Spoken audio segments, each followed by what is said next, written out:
Well, good morning. Um, so, why does theology matter? I had a call from my mother in law a couple of days ago talking about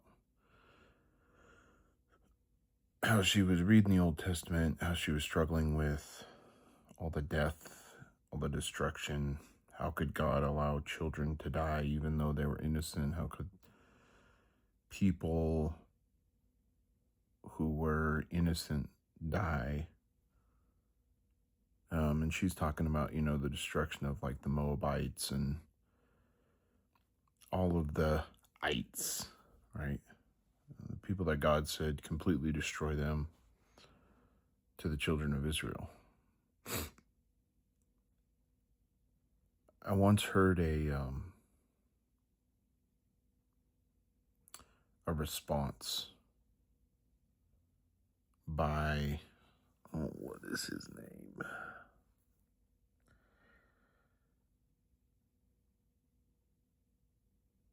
It's not John MacArthur. He's a Presbyterian.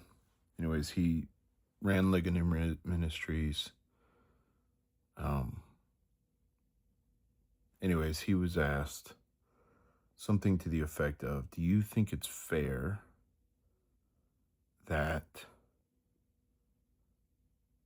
God ripped the people from the garden?" And he proceeds to give an answer and he says, "What's wrong with you people? You stand before a holy God. The fact that you're breathing is a mercy.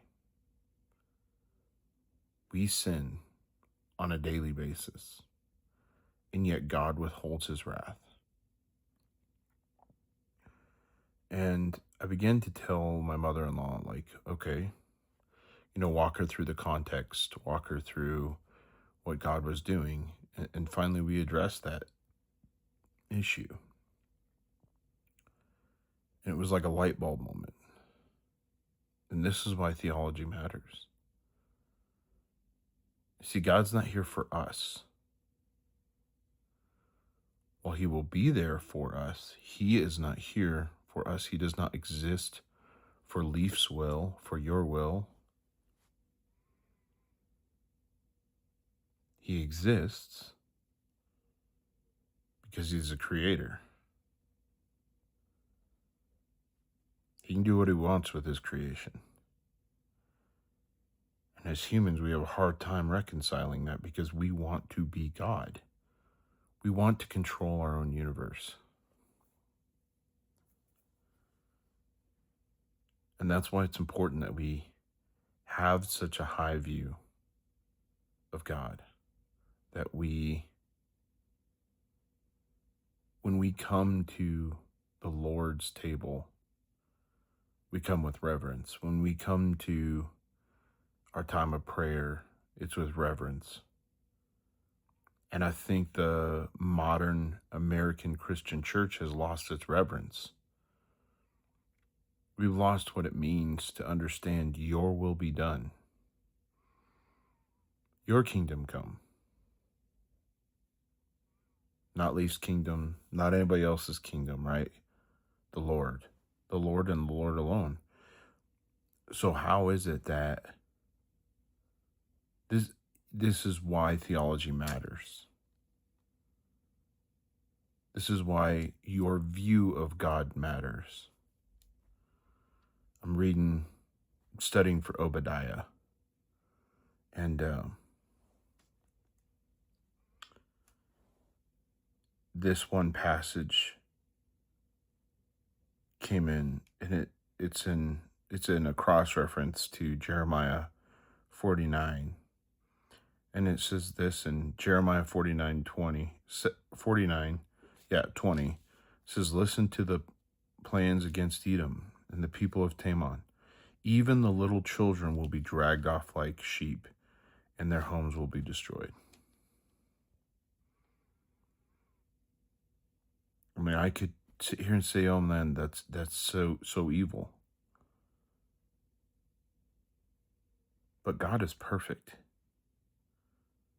We cannot grasp the comprehension that God is perfect, like perfect. His will is perfect. So if he wants to wipe out America with our children crying behind us like sheep, the Lord's perfect. It's his will.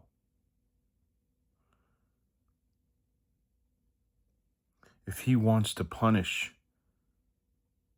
us, the children of Israel, anybody on this planet, he has the right to do so. We've gotten so used to this era of grace where, oh, the Lord is cuddly and warm and fuzzy. Dude, he's wrath.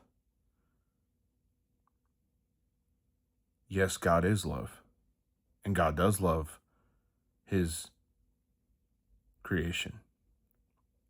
But God is also a God of just causes. He provides justice.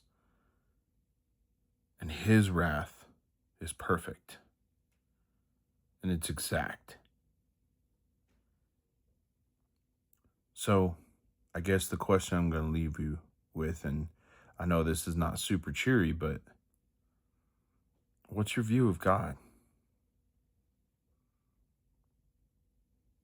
Is this Christian walk about you? Are you more interested in the benefits it provides? Or are you kneeling to the will of God?